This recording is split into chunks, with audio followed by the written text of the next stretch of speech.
Hello friends, I am C A Praveen Golchha from Excel Educational Institute Raipur. CA inter का जो law का paper है उसमें बहुत सारे स्टूडेंट को ये प्रॉब्लम होती है कि आखिर आंसर को कैसे प्रेजेंट किया जाए।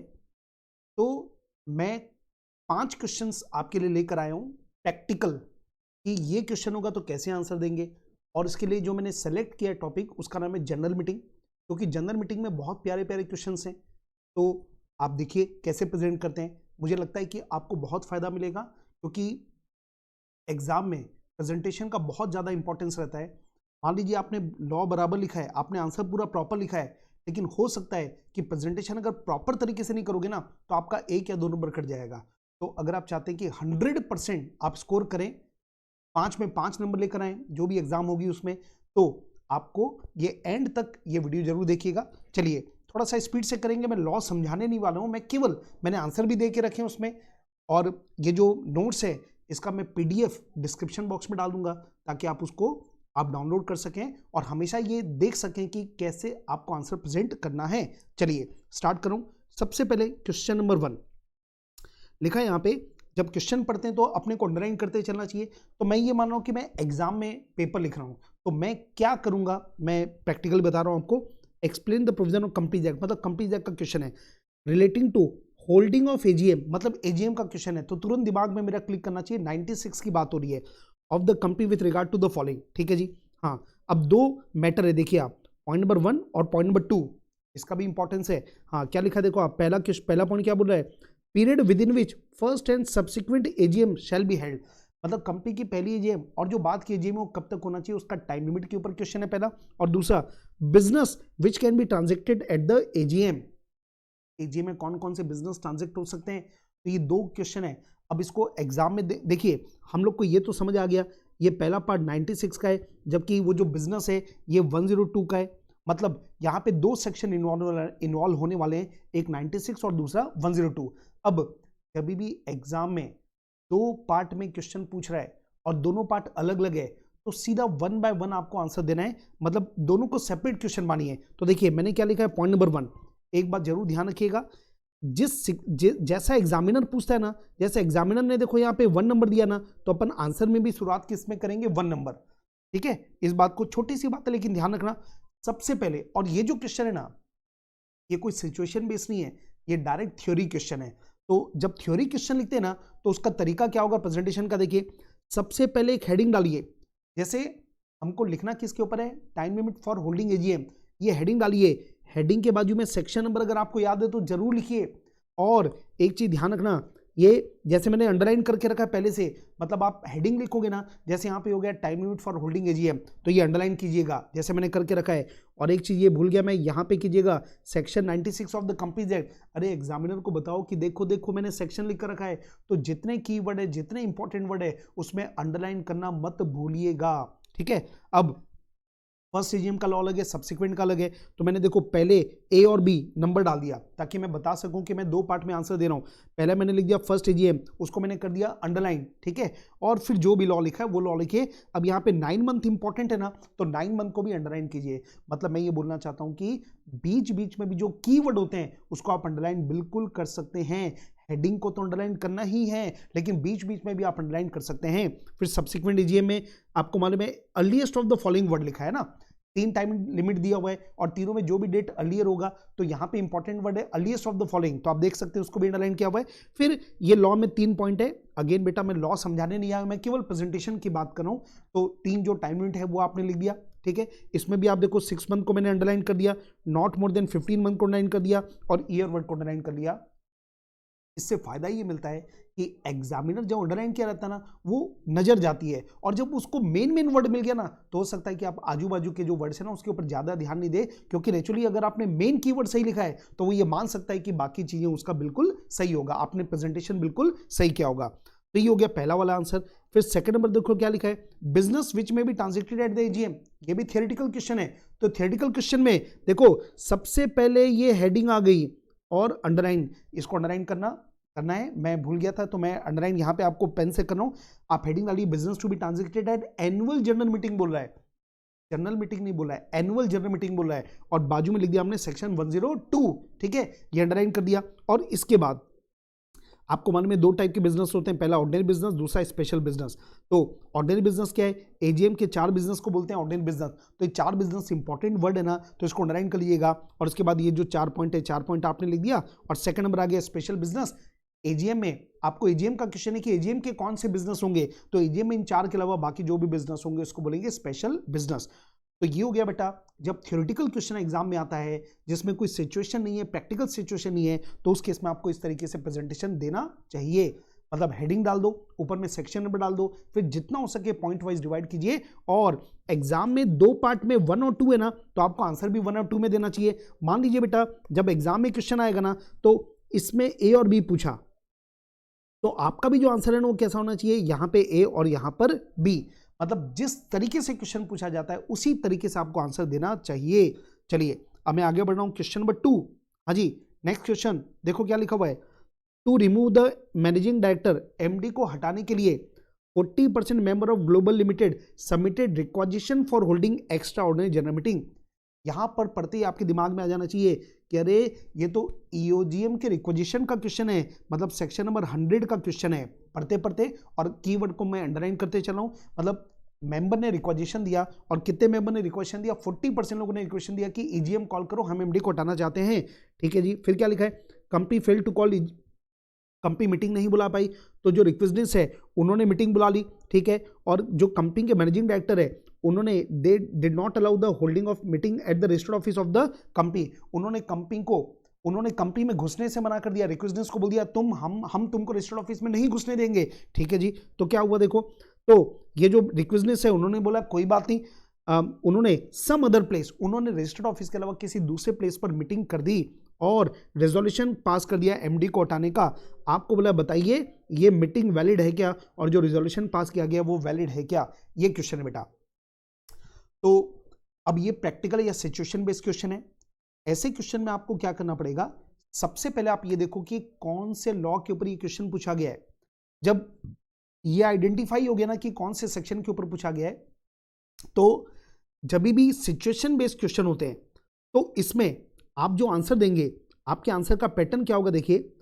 सबसे पहले आपको सेक्शन नंबर को कोट करना है, सबसे पहले एग्जामिनर को आप इंप्रेस कीजिए कि तुम जो क्वेश्चन पूछ रहे हो ना ये इस सेक्शन नंबर के ऊपर बेस है, मजा आ जाएगा बेटा। वो सेक्शन नंबर देखते ही ना उसका जो दिल रहता है ना बेटा बाग बाग हो जाता है, आपके प्रति वो आकर्षित होता है, अरे क्या स्टूडेंट है, सेक्शन नंबर भी पता है। तो सबसे पहले बेटा सेक्शन नंबर डालना है कि this question is based on section number 10, जो भी नाम है 100 ऑफ द कंपनीज एक्ट 2013, ठीक है।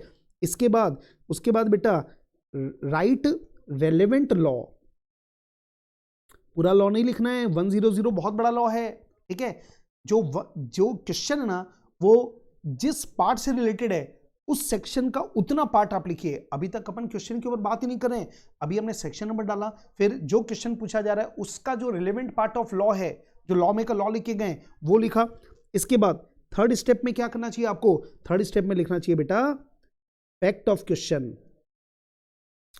क्वेश्चन का जो इंपॉर्टेंट फैक्ट है, क्वेश्चन के जो इंपॉर्टेंट फैक्ट है, मतलब लगभग मैं बोल सकता हूं 2 से 3 लाइन में आप क्वेश्चन के जो इंपॉर्टेंट फैक्ट है उसको रिपीट करो। मतलब ये लिखो, आपने लॉ बता दिया ना, फिर थर्ड स्टेप में आपको ये आना चाहिए कि इन द गिवन क्वेश्चन या इन द प्रेजेंट क्वेश्चन, फिर जो भी लिखा हुआ ना वो शॉर्ट में लिखिएगा, क्वेश्चन का जो मेन पॉइंट है। इसके बाद चौथे नंबर में आपको करना चाहिए कोरिलेट किसको करेंगे, लॉ विथ फैक्ट, मतलब जो लॉ है ना जो सेकंड नंबर स्टेप में लिखा है और जो क्वेश्चन का फैक्ट है दोनों को आपस में कोरिलेट करो, ठीक है। और 5वें नंबर में अगर हो सकता है कंक्लूजन कुछ दे सकते हैं तो 1 लाइन का कंक्लूजन लिखिए, 1 लाइन कंक्लूजन ये लिखना चाहिए, पर ये कंपलसरी नहीं है। कोई ऐसे क्वेश्चन होते हैं जिसमें आपको बोलेगा कि बताइए ये वैलिड है कि इनवैलिड है, तो अपन पूरा डिस्कशन करने के बाद आखिरी में 1 लाइन का कंक्लूजन अपने को डालना चाहिए कि देयरफॉर इट इज वैलिड या इनवैलिड, या ये राम सही है कि श्याम सही, तो बोलेंगे therefore Ram is correct for example, है ना। तो जहां जहां कंक्लूजन हो सकता है तो 1 लाइन में कंक्लूजन दीजिए। मतलब मैं बोलना चाहता हूं कि जो प्रैक्टिकल क्वेश्चन होते हैं ना उसमें आपको 4 पार्ट में तो लिखना ही है, और पांचवा पार्ट जो है ना वो अगर जरूरत पड़ती है तो वो भी लिखना चाहिए कंक्लूजन, ठीक है। अब मैं इसको आपको प्रैक्टिकली एक्सप्लेन कर रहा हूं, ये देखिए। अब यहां पे सबसे पहले मैंने क्या लिख दिया, this question is based on section 100 of the companies act 2013। Section 100 को अंडरलाइन कीजिए, एग्जामिनर को बताओ कि देखो देखो देखो मैंने कुछ लिखा है, सेक्शन नंबर लिखा है, देखो देखो, ठीक है। और हाँ, सेक्शन नंबर याद है तो ही लिखना है, अगर याद नहीं है तो हम क्या लिखेंगे, this question is based on the provisions of companies act, ठीक है। गलत मत लिखना बेटा। फिर हमेशा एक लाइन का गैप लिखो, गैप छोड़ना है बेटा आपको। प्रेजेंटेशन अच्छा दिखता है, साफ सुंदर नीट एंड क्लीन दिखता है, ज्यादा अच्छा होगा। फिर अब ये हेडिंग डालो, मैंने क्या बोला था, सेकंड पार्ट क्या है, लॉ लिखो आप, तो मैं लॉ लिखने वाला हूं। तो लॉ में जब लिखते हैं ना तो आपको हेडिंग सब हेडिंग डालते हुए लिखना चाहिए, हेडिंग्स सब हेडिंग्स को अंडरलाइन करते हुए लिखना चाहिए। तो मैं लॉ लिख रहा हूं, देखो लॉ में हेडिंग क्या डाल दिया मैंने, ईओजीएम ऑन रिक्वेशन ऑफ मेंबर, इससे रिलेटेड है। फिर पहला पॉइंट लिख दिया लिमिट, ये लिमिट मैंने क्यों लिखा, क्योंकि यहाँ पे 40% मेंबर है तो मैं कोरिलेट करूंगा रिक्वेजिशन कितने लोग का होना चाहिए।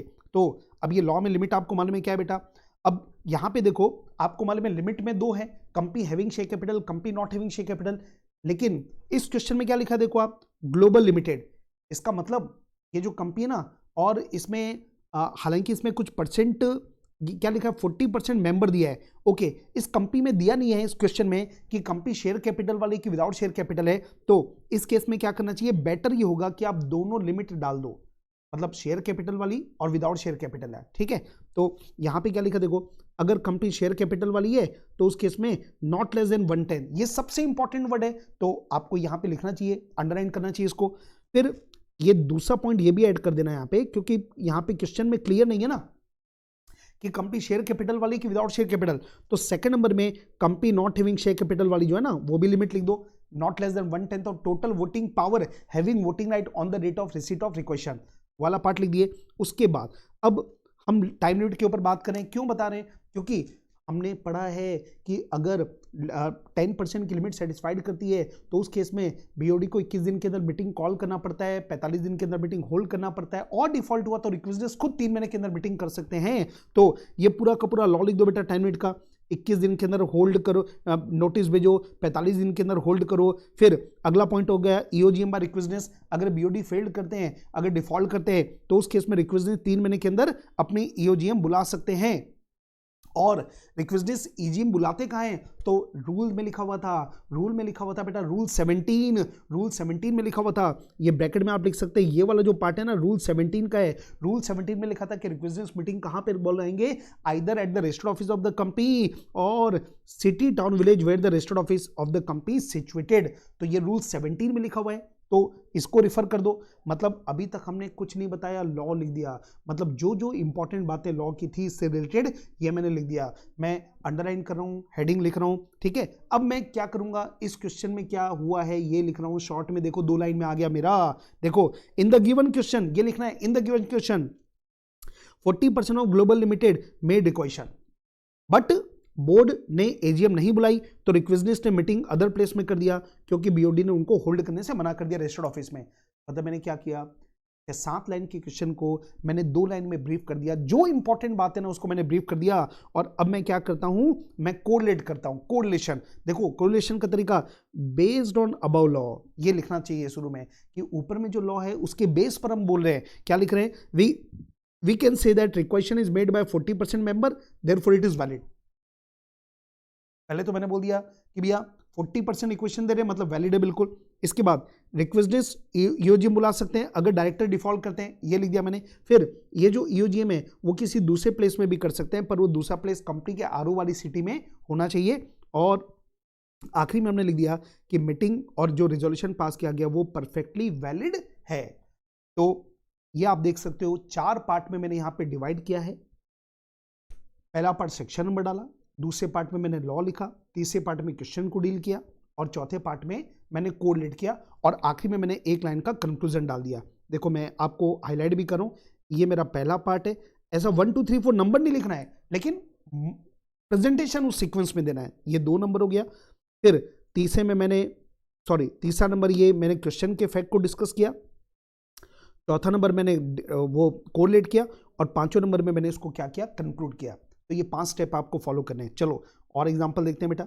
हाँ ये वाला देखिए, paid up capital of ABC limited. देखो ये पेड अप कैपिटल वर्ड आ गया, इसका मतलब पक्का एबीसी लिमिटेड कौन सी कंपनी है, हैविंग शेयर कैपिटल। ये पढ़ते पढ़ते आपके दिमाग में चालू रहना चाहिए बेटा। 5 लाख है, ये 50,000 इक्विटी शेयर और 10 रुपए का, 50,000 शेयर है, एक शेयर 10 रुपए का, तो 5 लाख की पेड अप कैपिटल हो गई। अब फुल्ली पेड अप है, ठीक है। कुछ मेंबर है कंपनी के जो रिक्वेशन कर रहे हैं, तो रिक्वेशन की बात आ गई, मतलब अपने दिमाग में आ गया सेक्शन नंबर 100, ठीक है। अरुण के पास 2250 शेयर है, बालू के पास 2000 शेयर है, इसमें 2000 में 500 का बोनस शेयर भी है, ठीक है जी। चंदू के पास 1000 शेयर है, इसमें राइट 500 का राइट शेयर भी है। फिर क्या हुआ, डायरेक्टर ने मीटिंग कॉल करने में फेल कर गए, ठीक है। क्यों फेल कर दिया, क्योंकि उन्होंने बोला कि आर्टिकल में लिखा हुआ नहीं है कि हम ईजीएम बुलाएंगे, तो हम नहीं बुलाएंगे मीटिंग, ठीक है। आपको बोला बताइए मेंबर क्या कर सकते हैं। तो अगेन सेक्शन 100 का क्वेश्चन है भाई, सीधी बात है। सेक्शन 100 अभी अभी हमने बात किया था कि 10% की लिमिट होनी चाहिए। अगर 10% की लिमिट है तो बीओडी को मीटिंग बुलाना पड़ेगा, और डिफॉल्ट हुआ तो जो मीटिंग है वो रिक्वेजनेस खुद कर सकते हैं, ये हमने पढ़ा था। तो लगभग वैसे ही 100 के ऊपर क्वेश्चन है। पर देखो सबसे पहले क्या किया, this question is based on section 100 of the companies act. 100 को हमने अंडरलाइन किया, इसके बाद हेडिंग डाले। अब हमको लॉ लिखना है, सेक्शन नंबर हो गया, अब हमको लॉ लिखना है। तो हेडिंग आ गया ईओजीएम और इक्वेशन ऑफ मेंबर। ये लिमिट आ गई बेटा, लिमिट में 1/10 वाला जो कॉन्सेप्ट मैंने अभी बताया था। फिर टाइम लिमिट का लॉ आ गया, 21 दिन 45 दिन के अंदर बीओडी को करना पड़ेगा। फिर ईओजीएम रिक्वेस्टेंस बुलाएंगे विद इन 3 मंथ, मतलब मैंने लॉ लिख दिया, ठीक है। और अब एक इंपॉर्टेंट बात यह है, ध्यान रखना, आप जब लॉ लिखते हैं ना, तो जितने क्वेश्चन में इंपॉर्टेंट बातें दी हुई ना, उन सबको लॉ में पहले कवर कर दो, फिर कोरिलेट करो। अब यहां पे देखिए इन्होंने 2 बातें और लिख दी है कि बालू के पास 2000 शेयर है, उसमें से 500 शेयर बोनस भी है, और चंदू के पास 1000 शेयर, उसमें से 500 शेयर राइट शेयर्स है। तो हमको मालूम है क्या कोई भी शेयर हो, बोनस शेयर हो, राइट शेयर हो, शेयर्स होते हैं, ठीक है। तो इसलिए अगला पॉइंट क्या लिखा देखो आप, while calculating total paid up capital, while calculating limit total paid up capital will be taken, bonus shares and right share shell also be considered. मतलब हमने एग्जामिनर को पहले लॉ बता दिया कि बोनस हो या राइट शेयर हो, सबको कंसीडर करना पड़ेगा टोटल पेड अप कैपिटल में। और उसके बाद अब हम केस को डिस्कस करें, इस क्वेश्चन के फैक्ट को डिस्कस करें, ठीक है। मतलब यहां तक बेटा मेरा लॉ हो गया, यहां तक मेरा लॉ हो गया। अब अगला पार्ट जिसमें मैं फैक्ट को डिस्कस करूंगा, in the present case total paid up capital is 50,000 shares, ठीक है। और रिक्वेशन कितने करें, 2250, 2000, 1000, मतलब 5250 शेयर्स का रिक्वेशन आया। तो ये क्वेश्चन का फैक्ट आ गया। अब मैं क्या बात करूंगा, therefore limit of 10% is satisfied. Okay, 10% की लिमिट है, तो 50,000 का 10% 5,000 होता है, ये 5250 है, मतलब limit is satisfied, hence requisition is valid and BOD must call the EOGM, BOD को ईओजीएम कॉल करना पड़ेगा, ठीक है। इन द प्रेजेंट केस, अब लेकिन बीओडी ने मीटिंग बुलाया क्या नहीं बुलाया, तो उस केस में रिक्वेस्टेंट्स can themselves call a meeting. ये हो गया इसका आंसर, ठीक है सर। आगे बढ़िए, यहां पे मैंने लाइन नहीं छूटा है, पर आपके दिमाग में रहना चाहिए कि जहां जहां पॉइंट खत्म होता है ना, अगले पॉइंट के पहले एक लाइन जरूर छोड़िए, ठीक है। उससे प्रेजेंटेशन बहुत ही सुंदर दिखता है। चलो आगे बढ़ता हूं मैं। अगला क्वेश्चन देखो, एसटीडी लिमिटेड बीओडी ने मीटिंग कॉल किया 1 अगस्त को। During the course the meeting of the date calling of AGM was discussed but no decision could be taken in the meeting. However secretary, मतलब क्या हुआ, एजीएम कॉल करने के लिए बीओडी ने एक मीटिंग कॉल किया। आपको मालूम है एजीएम कॉल करने के पहले या कोई भी जनरल मीटिंग कॉल करने के पहले बोर्ड मीटिंग होती है, तो बोर्ड मीटिंग कॉल की गई, लेकिन उसमें कोई फैसला नहीं हुआ कि एजीएम कब करना है। However, secretary of the company issued notice for calling the AGM of the shareholder without taking any authorization of the board। लेकिन क्या हुआ, कंपनी का जो सेक्रेटरी है, सीएस है, उन्होंने बीओडी ने से बिना परमिशन लिए अपनी मर्जी से नोटिस भेज दिया, ठीक है। अब पूछ क्या रहा है, ये सिचुएशन अब पूछ क्या रहा है, state who is proper authority to issue notice for calling the AGM. AGM की नोटिस कौन भेजता है, who is the proper authority, पहला क्वेश्चन। और दूसरा, and to whom such notice is to be given, और ये नोटिस कौन किसको मिलती है, किसको दिया जाता है। आपको क्वेश्चन में ऊपर में कुछ भी दिया हो, ध्यान रखना, कई बार सिचुएशन देते हैं लेकिन क्वेश्चन कुछ अलग तरीके से पूछते हैं। आपको पहले तो बोला बोर्ड मीटिंग हुई एजीएम के लिए, लेकिन नहीं हो पाई, फिर सेक्रेटरी ने नोटिस दे दिया। अब आपको 2 सवाल पूछने हैं इसके बेस पर, उसी के ऊपर अपने को कमेंट करना है। पहला सवाल पूछ रहा है who is the proper authority to issue notice, और दूसरा बात कर रहा है to whom the notice is to be given, मतलब नोटिस कौन देगा और नोटिस किसको देगा। ये 2 सवाल है। तो ये देखिए बेटा, आंसर का तरीका देखो आप, ये भी थियोरेटिकल क्वेश्चन है, कोई प्रैक्टिकल सिचुएशन बेस नहीं है। तो हमने सबसे पहले क्या लिखा, proper authority to issue notice, कि नोटिस देने का प्रॉपर अथॉरिटी कौन है। तो आंसर देखिए, जितना हो सके लॉ को पॉइंट में तोड़िएगा, बहुत अच्छा प्रेजेंटेशन माना जाता है, ध्यान रखना। पहला पॉइंट हो गया BOD, general meeting must be called by proper authority, that is BOD. आपको मालूम है कि जनरल मीटिंग जो बुलाई जाती है वो बीओडी के द्वारा बुलाई जानी चाहिए, ठीक है। इसके बाद before calling general meeting, general meeting call करने के पहले बीओडी अपनी मीटिंग कॉल करती है और जनरल मीटिंग का डेट, टाइम, प्लेस, एजेंडा बताती है। ये मैंने पॉइंट नंबर 2 कर लिया। मतलब जितना ब्रेक कर सकें लॉ को ब्रेक कीजिए, उतना अच्छा प्रेजेंटेशन माना जाता है। और एग्जाम में एक लाइन का ब्रेक गैप आपको देना है 2 पॉइंट के बीच में। इसके बाद अगला पॉइंट लॉ में ये भी लिखा था कि जनरल मीटिंग जो होती है ना, एक इंडिविजुअल डायरेक्टर के द्वारा या कुछ डायरेक्टर के द्वारा या सेक्रेटरी के द्वारा बुलाई नहीं जानी चाहिए, ठीक है। सेक्रेटरी मीटिंग बुला सकता है, लेकिन कब, अगर बीओडी उनको ऑथराइज करेगी, तो लॉ का पार्ट है बेटा। तो चौथा नंबर रेटिफिकेशन। कई बार क्या होता है कि अगर बीओडी से बिना पूछे सेक्रेटरी ने नोटिस दे दिया, तो बीओडी इसको रेटिफाई कर सकते हैं। अगर रेटिफाई कर दिया तो नोटिस क्या हो जाती है, वैलिड। तो ये लॉ का पार्ट आ गया, ठीक है। तो पहला पार्ट आपको पूछा था ना, बताइए कौन नोटिस देगा, तो आंसर ये आ गया पूरा। फिर सेकंड पार्ट पूछा था नोटिस किसको दिया जाता है, तो ये आंसर आ गया पर्सन एंटाइटल्ड टू नोटिस, ठीक है। नोटिस किसको देते हैं, तो हमारा शॉर्ट फॉर्म था मैड को देते हैं नोटिस। अब मैड का मतलब क्या हुआ, मेंबर को, ऑडिटर को, डायरेक्टर को। 2 पार्ट में क्वेश्चन किया था हमने, क्या किया, ये पहला पार्ट हेडिंग दिया, पहला पार्ट लिखा, फिर दूसरे पार्ट की हेडिंग दिया, अंडरलाइन किया, फिर दूसरा पार्ट लिखा, ठीक है। और अब इस क्वेश्चन में जो हुआ उसको हमने डील किया। क्या लिखा देखो आप, in the present case secretary issued notice without taking board approval. Secretary ने नोटिस दे दिया बिना बोर्ड से पूछे, तो उस केस में it is not meeting, it is not a valid meeting. ये वैलिड मीटिंग नहीं होगा अनलेस रेटिफाइड बाय बोर्ड। आपको मालूम है बीओडी चाहे तो रेटिफाई कर सकता है ना, तो इसलिए क्या लिखा है, ये जो नोटिस है ये वैलिड नहीं होगा जब तक बोर्ड उसको अप्रूव नहीं करे। तो ये एक और मैंने पैटर्न बता दिया कैसे लिखते हैं। मतलब मैं पैटर्न वही बता चुका हूं, बस आपको मैं प्रैक्टिस करवा रहा हूं, ठीक है। और अब मैं ले रहा हूं बेटा आखिरी क्वेश्चन। चलिए पढ़ते हैं क्या लिखा है यहां पे लास्ट क्वेश्चन में। Dev limited issued notice for holding AGM on 7 November को नोटिस दिया गया मेंबर को एजीएम का। ये notice was posted to the member on 16 October. मतलब एजीएम होने वाली 7/11 को मीटिंग है, और पोस्ट नोटिस कब किया, 16 अक्टूबर। यहां पढ़ते पढ़ते आपके दिमाग में आ गया 101 का लॉ है, 101 में 21 क्लियर डेज की नोटिस होनी चाहिए, ठीक है। आगे बढ़ते हैं। Some of the member allege that, कुछ मेंबर का ये कहना है कि कंपनी ने has not complied the provision of companies act with regard to period of notice. कुछ मेंबर का कहना है कि कंपनी ने जो लॉ है नोटिस का पीरियड का वो कंप्लाई नहीं किया और ये मीटिंग वैलिड नहीं है। फिर अब आपको डिसाइड करना है। देखो डिसाइड करना है ना, तो क्वेश्चन में 3 पार्ट है, तो ध्यान रखना जब हम आंसर देंगे तो 3 पार्ट का आंसर देंगे। कई लोग क्या करते हैं, बस आंसर लिखते चले जाते हैं, नहीं 3 पार्ट में क्वेश्चन है। देखो आप 1 2 3, तो जो मैं आंसर दूंगा तो आंसर भी मैं 3 पार्ट में देने वाला हूं। क्या क्या लिखा देखो आप, पहला बोला बताओ मीटिंग वैलिड है क्या, दूसरा बोला क्या मीटिंग में कुछ कम डेज का नोटिस दिया गया है, और तीसरा क्या कह रहा है जो शॉर्ट फॉल है उसको कंडोन कर सकते हैं क्या, ये पूछ रहा है। मतलब पूरा लेंथ ऑफ नोटिस का क्वेश्चन है। तो नेचुरली सबसे पहले तो हमने क्या लिखा, this question is based on section 101 of the companies act, ठीक है। सेक्शन को आइडेंटिफाई किया, फिर हमने लॉ लिखा, लेंथ ऑफ नोटिस का लॉ। आपको मालूम है लॉ में क्या लिखा है, not less then 21 clear days की नोटिस होनी चाहिए। अब ये इंपॉर्टेंट वर्ड है इसलिए मैंने अंडरलाइन कर दिया। इसके बाद अब ये क्लियर डेज का मतलब क्या, ये हमको एक्सप्लेन करना पड़ेगा। क्वेश्चन को सॉल्व करने के पहले पूरा लॉ बता दो। तो ये देखो 21 क्लियर डेज का मतलब क्या हुआ, एक्सक्लूडिंग, ये इसको भी अंडरलाइन करना चाहिए सर, इसको अंडरलाइन करना चाहिए आपको एग्जाम में। एक्सक्लूडिंग कौन कौन सा, date of service of notice and date of meeting, 2 दिन एक्सक्लूड करते हैं, ये लिख दिए। फिर ये केस लॉ जो है दिल्ली हाई कोर्ट का केस लॉ था Bharat Kumar Dilware versus Bharat carbon and ribbon manufacturing company limited, ये केस लॉ आ गया।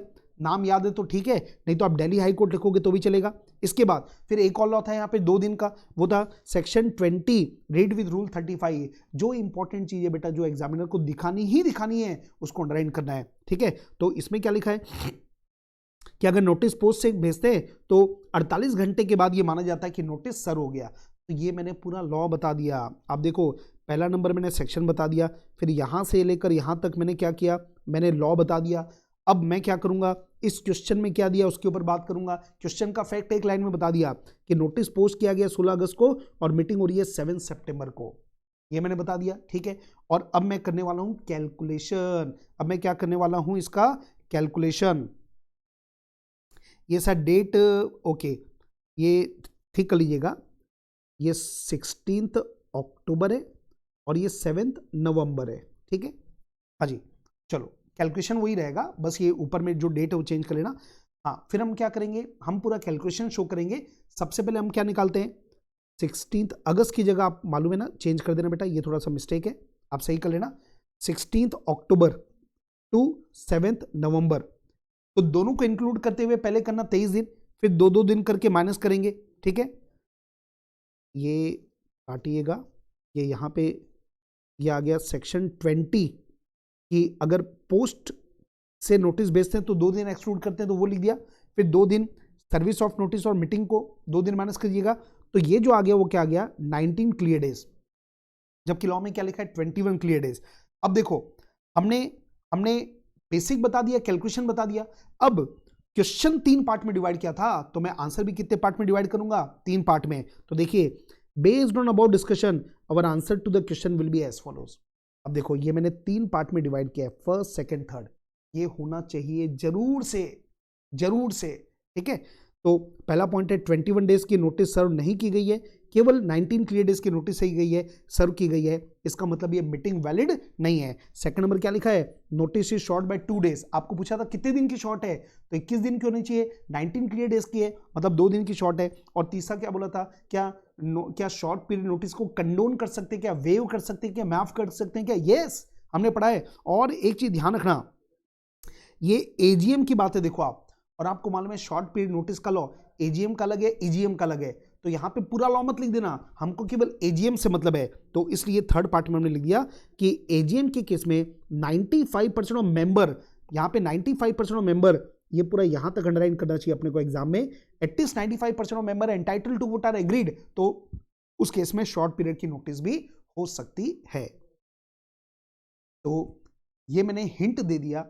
अब ध्यान रखिए, आपके पूरे इंटर लॉ में जो भी प्रैक्टिकल या थ्योरेटिकल क्वेश्चन होते हैं ना, उनका आप इस तरीके से प्रेजेंट कीजिएगा। बहुत आपके मार्क्स जो है ना, वो पक्की बात है बेटा, 20% तो पक्का आप मान के चलिएगा, जो आप स्कोर करने वाले ना इस तरीके से प्रेजेंट करेंगे तो आपका इंक्रीमेंट हो जाएगा मार्क्स का। अब वो चाहे आईसीए हो, चाहे नेगोशिएबल इंस्ट्रूमेंट हो, चाहे जीसी हो, कोई भी एक्ट हो, हर का प्रेजेंटेशन आपको इस तरीके से करना है। तो मैं उम्मीद करता हूं कि आपको ये प्रेजेंटेशन आपको पसंद आया होगा, और अगर आपको ये वीडियो पसंद आता है तो जरूर से लाइक कीजिएगा, और एक्सेल एजुकेशन इंस्टीट्यूट के चैनल को अभी तक सब्सक्राइब नहीं किया है तो जरूर कीजिएगा। हम ऐसे यूजफुल वीडियो बीच बीच में लेके आते रहेंगे। Okay, take care, bye bye.